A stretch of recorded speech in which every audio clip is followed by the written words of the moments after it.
Well, in other news this morning, the stage is set for President Donald Trump to meet with Ukrainian President Zelensky and European leaders at the White House. It comes after Friday's high-stakes summit with Russian President Vladimir Putin.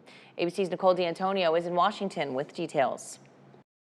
This morning, President Trump prepares to meet with Ukrainian President Volodymyr Zelensky and other European leaders at the White House. It comes as President Trump continues putting pressure on Zelensky to negotiate, writing on social media that Zelensky can end the war with Russia almost immediately if he wants to, or he can continue to fight. Zelensky responding overnight, writing, quote, "Russia must end this war, which it itself started. And I hope that our joint strength with America, with our European friends, will force Russia into a real peace." Secretary of State Marco Rubio saying a peace deal is still far off and both sides must negotiate. You can't have a peace agreement unless both sides make concessions. If not, it's just called surrender. And neither side is going to surrender. The British Prime Minister, French President, and German Chancellor are all among the European and NATO leaders joining Ukraine's president as he meets with President Trump.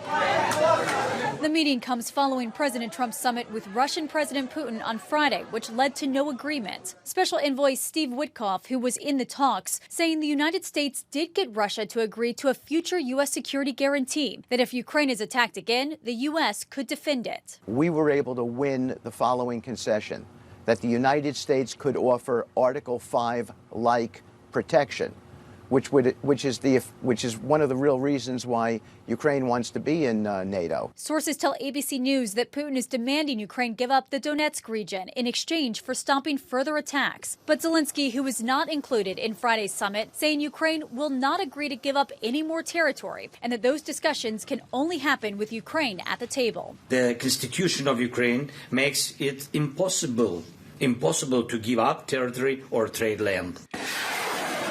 Over the weekend, Russia continuing its attacks, launching missiles and drones across eastern Ukraine. Today, President Trump will greet Zelensky outside the West Wing at 1 o'clock Eastern, followed by their meeting with European leaders in the East Room.